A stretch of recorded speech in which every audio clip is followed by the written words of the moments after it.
Hey, Matt. Yeah. We live in a society, my friend. What? We live in a goddamn society. What? We saw Joker, We did. the 2019 motion picture, directed by the Hangover trilogy's Todd Phillips, and starring Joaquin. Do you remember that time he was a dick to someone in a Brother Bear junket? Phoenix. Seriously, it's really weird. She said, like, this is a really emotional movie. I cried like 3 times, and he says to her, "I don't believe you've ever cried once in your life." And he says it completely seriously, because you can tell throughout the interview he's sort of like, he hates the saccharine nature of like the.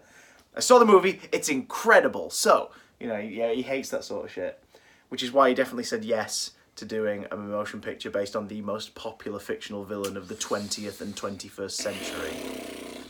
I mean, But is it about the Joker?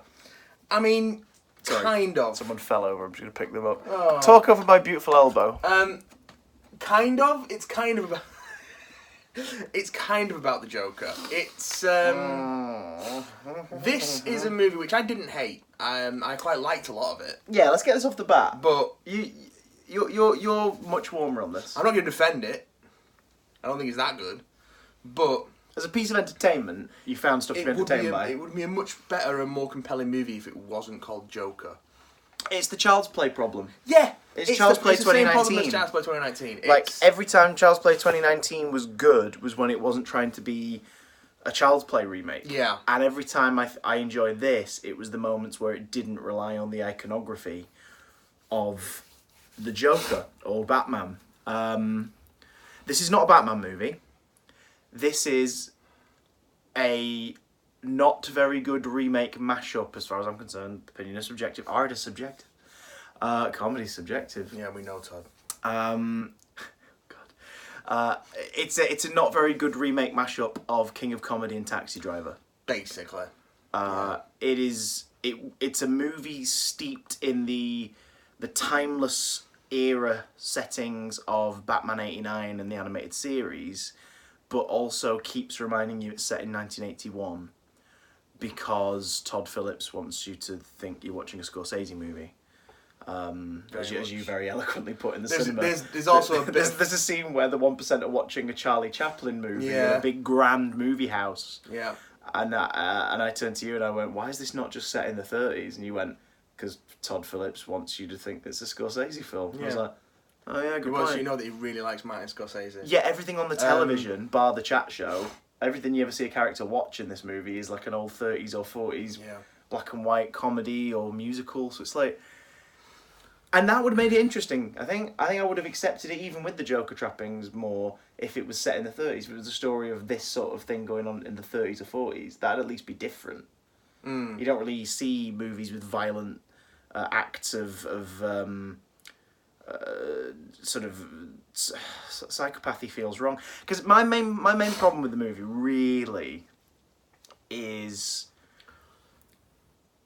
not so much its handling of mental illness, but its glamorizing of lashing out, weirdly. And not in like this movie's going to cause riot, this movie's going to inspire insults. That's press hype. There are people out there who will wear this character as a tattoo and on a t-shirt for years to come. The same people who serve in the military that idolise the Punisher, like they're just those people exist. Movies don't make those people. No, let's get that out of the way. That's not how that works. But like Arthur Fleck is a definitely troubled individual who only begins to do the stuff he does in this because somehow he gets hold of a gun. That's how it starts. And that, to me, especially in 2019, felt very tone deaf. I don't know. It made me feel, from that moment, I felt kind of gross. It felt to me like it was almost advocating for gun control in that sense. Oh, absolutely. But then never at the goes same anywhere time, with it. our hero is the one using the gun. Yeah. It's sort of, it's very mixed. Now, I'm not against films with villain protagonists, troubled protagonists, or stories that aren't necessarily about any nice people at all. I'm not against that. I really like Joel Schumacher's Falling Down. It's not a pleasant movie, but that's kind of the point of it. I'm not against Taxi Driver. Taxi Driver is about a very unpleasant individual. I don't think they actually do make him heroic in this. Yeah, not in the traditional sense. I don't think they do. No, it's not painted as like he like be like this guy. It's never saying that. In a way, the movie almost feels very ambivalent. See, its characters I wish it felt more ambivalent. Its characters say things and clearly have stances, but the movie itself, as a lens through which the characters are viewed, just feels very non-judgmental, which just makes it feel a bit flimsy for me. Yeah, almost like it hasn't got a definite stand. No, it doesn't take a stance, I don't think. Which is why I think my problems come in. It feels like the stuff that I feel is misjudged is almost it is just misjudged. It's very colourblind. Yeah, it's like they've not thought about it. And there's one thing we know about. It's hard to talk about it without from his recent comments in the press is that he can't read a room. No, metaphorically speaking. No, we're living in a society, man. We live in a society. So. I don't know. I mean, the positives. I think Joaquin Phoenix gives a phenomenal performance. Yeah, at least performance is incredible. No doubt. People are obviously going to be thinking, is he a great Joker? I don't know. I personally don't think he ever plays the Joker. I would like to see the Joaquin Phoenix version of the Joker against Batman, because I think that is what's missing from this. The dichotomy of Joker against Batman. And the two halves of the coin. I think there's a really interesting Batman story in here, but by making it before Batman, they've taken all the interesting angles out. They keep doing before Superman, before Batman. Let's tell the stories of their granddads. Let's tell the stories of Alfred when he was 20-something in the UK fighting organised crime. If this was like flashback stuff threaded into a Batman Joker movie, I think that could be really interesting. This would be a excellent version if they were to adapt it in a way of The Killing Joke. If this were his background that they showed in that, and there are nods to, because again, like, it's Todd Phillips tried to disguise a real movie as a comic book movie. Fuck you. And Scorsese. But subjective. But seriously, don't say you're trying to disguise it as a real movie when really you're selling your movie by using the iconography. People are going to see this because it's a Joker movie. They're not going to see it because it's a Martin Scorsese pastiche. You know what I mean? Or a Todd Phillips movie. Fucking hell. Yeah. There's a wonderful tweet I saw today that said, let us not forget the first person to actually do something amazing with the Joker, who came from the only successful element of the Hangover series, and it was a gif of probably worth the Google from Lego Batman. I was like, yes! Lego Joker is a better Joker as in terms of adaptation for my money of that character. This is because he gets to the bottom of what makes him appealing. Like you said, it's the two sides of that coin. Joker Batman is a big part of why that relationship works. It's why Venom didn't work for me, because it's like I don't care about Venom. I care about Venom's as a mad reflection for Spider-Man. But he's sort of a loser, just like you. On my planet, we live in a society just like you. So I just, go in with your Batman bingo checklist. Because stuff that we all joked would appear in this appears in this. There are nods to Killing Joke and Dark Knight Returns, because those are the only two books ever written, apparently. I like Amusement Mile. I forgot to say that last time. There's a big old thing for Amusement Mile. The chat shows, of course, it's king of comedy more than anything, but it does invoke The Dark Knight Returns a little bit. Zazie Beetz is wonderful and horribly underused. Robert De Niro is great in this. Like, he's really good. Well, he can sometimes coast. He's never lazy, but he can coast. Even when he's in bad films, I tend to think he's one of the best things in them. I think that's the biggest thing for me that I've realised since sleeping on it, is Joaquin elevates this film a lot. Because I think without that performance, the flaws would be way more apparent. Also, from a narrative standpoint, he's the dangling keys. Yeah. Like, every time you try to think about it, you can't, because you're like, oh, what he's doing is really good. But from a sort of like a narrative structural standpoint, my hair's living in a society. I know, right?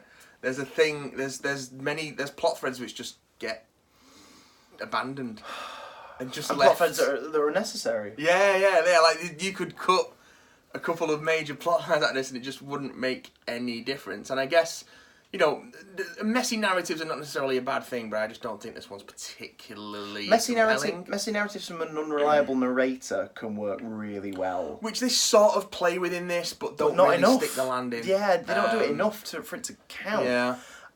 Visually, it's a very grim, dirty-looking movie, but it's meant to be. I think it looks gorgeous. So I can't like absolutely gorgeous. Score. The score's really Score's interesting. really nice. Some questionable music cues. Oh.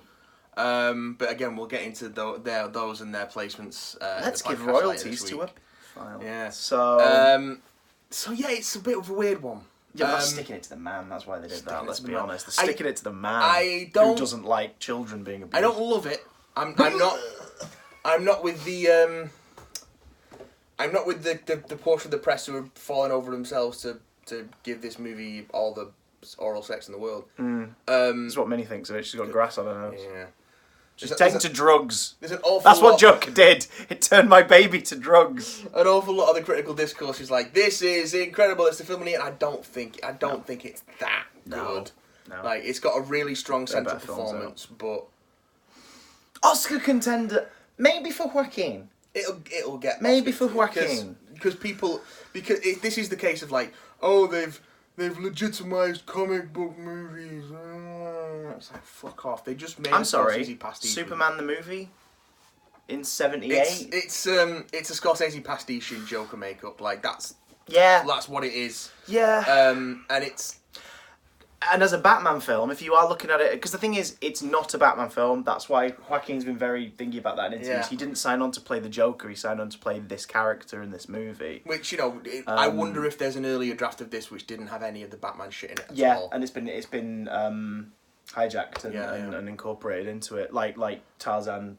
What was it? The Legend of Tarzan, or whatever it's called, which had nothing to do with Tarzan. Which it was a film about like Congo and colonization and all that, and then they just added Tarzan into it because Warner Brothers went, Tarzan sells tickets. And I think Todd Phillips is it 1930? Even before it was announced that Todd Phillips was, you know, he was pitching this as a Joker movie, but I wonder if there's a version of the script from before that he couldn't get made. Yeah. Oh yeah. And he retooled it. Yeah. It was just a Scorsese homage, and then he threw the Joker in. Yeah. Well, that's the thing. If you look at it as an individual movie, it definitely fares better than as it does as a Batman movie. If you think of it as a Batman movie, it's a piece of shit. Yeah, it's not. I mean, you can't. It's not. It's not. Like you can't think of it as part of the Bat canon. Batman characters feature in this. Yeah. Quite a few of them, and something that really struck me is they're all portrayed as pieces of shit.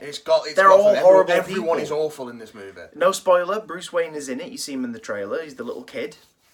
Yeah. He's miserable. Even he's miserable. He doesn't do anything nasty, but he's miserable. Yeah, it's Alfred Pennyworth, shitty. Thomas Wayne, shitty. It's just a joyless film, and I'm not saying this should be. There needs to be something for people to aspire to. Yeah. If they're in a shit situation, and there's none of that. Like, there's no sense of none of this is ever going to get any better because there's nowhere better to go because everyone's fucking miserable. Yeah. So. Well, even by the end of its third act, there's no sign that the world is going to get better as a result of the events of the story. Well, the world's not going to get better until Batman comes along. But Batman's not going to come along for another 15, 20 years. So. It's Gotham again. It's got a great central performance. Yeah. It's a good looking movie. There's some great elements in it, but it doesn't hold together for me. The Joker costume, like the film's take on the look of an iconic character, is gorgeous. Beautiful. It's really nice. Beautiful. And for our second painted-on clown version of the character in cinema as well, like it's a cool look. It's a classic clown look. Yeah. It's a Cesar Romero-esque suit that also looks like that red suit that Rob De Niro wears in King of Comedy. Yep. I split the difference on that. Yeah, it's got some great actors just popping up in little parts who just did it for a few lines and then they bugger off. Yep. I don't know. For me, the least interesting part of The Killing Joke, for me, honestly, is aside from the stuff that's aged badly, just from my first reading, was the origin they present. And it's compelling, but I much prefer the idea that even he's not sure whether or not that's his backstory. And it just depends on what day of the week it is, whether or not he's a tragic character, or whether or not he's a, he's the Pale Man, or whether or not he's been any one of these other origins that have been presented over the years. Like, I prefer the idea that I talk a lot about on our podcasting when we spoke about villains of I kind of like the black and white villains a little bit more so nowadays, because we live in a world where we live in a society where grey villains are obviously, you know, shades of grey makes more sense because we of course have a bigger understanding of people and who they are and what drives them and what fuels them, and the fairy tale aspect of good versus evil's kind of your basic, but at the same time sometimes that's what's needed. And the Joker, to me, is the ultimate boogeyman. I don't want to know that the guy that could one day be abusive to Harley Quinn is like that because he was a sympathetic figure in the past. For him specifically. But I would rather him be the boogeyman. Also, I don't think that you can take your knowledge of... You can't look at this and go, oh, this is going to be that Joker, because isn't. Oh, that, exactly. You can't judge him by that metric. But then why make him the Joker? I know obviously adaptations do different things, but it's that baggage that comes with the movie being called Joker, it being set in Gotham, Arkham State Hospital features in it, because we can't say asylum because that's not realistic. You know, like Thomas Wayne is a sort of a 1% tiny bit of Trump avatar. A little bit. There's a businessman character in this who casting and costume, it's like that's Donald Trump Jr. Oh yeah. It's really weird, and it again, it models sort of like if Todd Phillips is trying to send a message, what's the message he's trying to send? Yeah, because it's kind of, it doesn't really. I don't know, and I that specific music choice, which I've already sort of subtly complained about, knocked me sick. We'll go into detail about especially that at the moment it was used. Yeah. Just and the fact it was 20 seconds of it, so it's like you could have used anything. Yeah, you could have just used the pretty score. much. It wasn't significant to the characters just because you wanted to put that track in there. Save that for the podcast.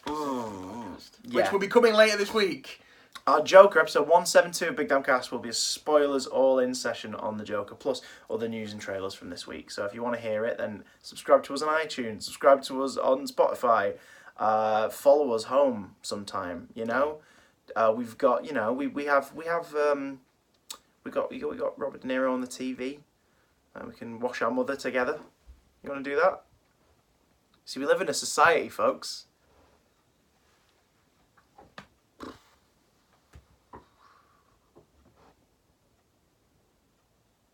Go back here and wash me. Where are you going?